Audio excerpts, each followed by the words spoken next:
My name is Steve Bergen, and welcome to the great debate of 2010.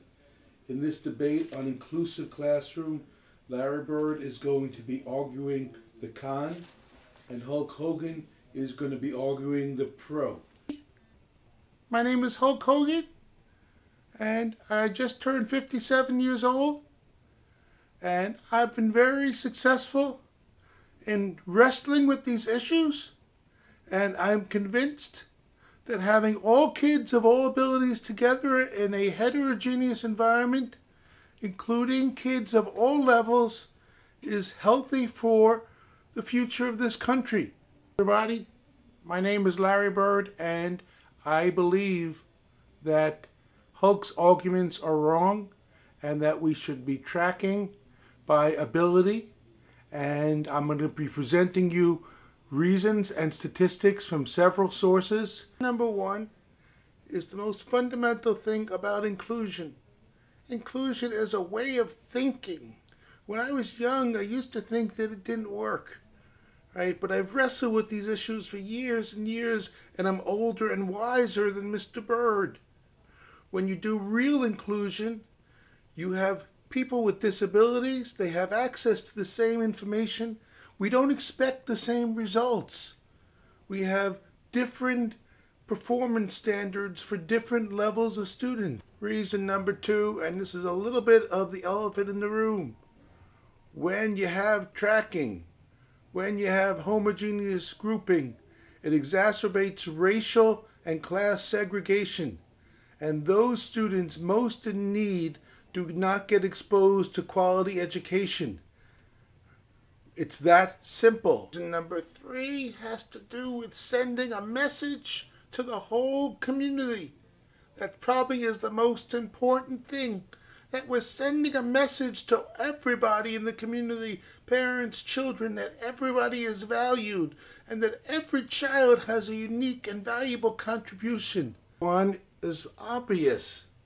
When I teach people, and I teach them by ability, they learn better. Ability grouping is definitely the way to go. It's the best way whether you're teaching students or you're teaching basketball players. You can't teach a wide range of people in the same area. You can't teach people who are skillful players and then people who don't even know how to dribble the ball. You can't teach people who are really good at math and then people who, are incapable of doing basic math facts together. It's not going to be very productive. Look here. Reason number two. You may not believe me because I'm only new to the teaching profession. You've all heard of Frank Chalk. I'm sure you've heard of Frank Chalk. And he's the one who says it's time you're wasting. You're wasting time. He talks about beginning skiers, right, and experts on the same slope. One of his most famous quotes is that when you have heterogeneous grouping, learning takes place on a medium grade and nobody is suited. Reason number three, it's all about the data. Study after study shows that gifted students gain when ability grouping is paired with academic acceleration. We need to compete with countries around the world. We need our gifted students to make progress. That's why we need homogeneous ability grouping. My opponent, Mr. Bird, quotes Frank Chalk, right, in saying that it's your time you're wasting, as if Frank Chalk is the only education expert in the country. He is not. He has his own opinion, and that's all that it is. Ability grouping is the best way, perhaps, to teach the smartest students, but depends what you want to teach them. If what you want to teach them is just skills, then maybe it is okay. But we have to teach them values. We have to teach them how to get along with people. And you can do that better in an all-inclusive classroom. And then Mr. Bird quotes standardized achievement tests. I've got more test scores to show him and to show you, right, that tell you a very different story, right? I've got to tell you one more time again that it's inclusion in the regular classroom that allows previously excluded students to be successful in the general education program. My opponent says inclusion is a way of thinking about learning, right? That's not exactly true, right? There are many ways to have a healthy approach to learning and still have homogeneous grouping. We don't have to have racial and class segregation, right? If we have all sorts of mixed environments, we can work towards eliminating racial and class segregation.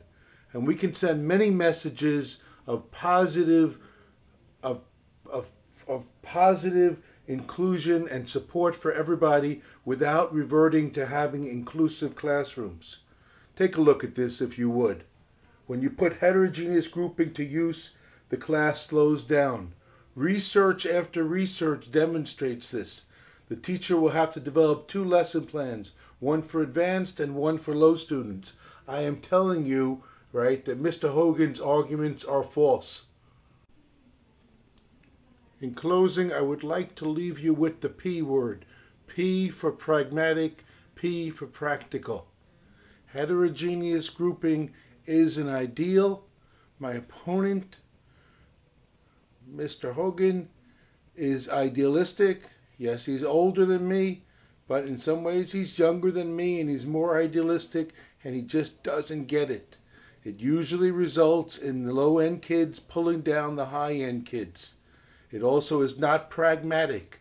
There's tremendous teacher burnout and stress when you have to prepare so many lessons and deal with so many ability levels in one class.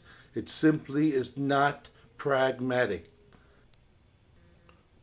Well, in closing, I'm going to say that it is the P word, but not P for pragmatic, but P for previously excluded students. Yes, previously excluded students, right, were not getting a good education, and now with inclusive classrooms they can. That's what it's all about, helping the whole of American society and not just the smartest kids. Inclusion allows all students to be challenged by high expectations and offers more opportunities for all the previously excluded students to be successful. Thank you and have a good evening. Thank you everybody for joining us for Debate 2010. The beat goes on, and we know that we will not solve these issues, but we will continue to work at them. Thank you, Hulk, for joining us. Thank you, Larry, for joining us. I'm going to end by sharing my own favorite quote, which is that both tracking and ability grouping have evolved to assure excellence to some and equality to none. Thank you very much, and we hope you join us for Debate 2011. Bye, everybody.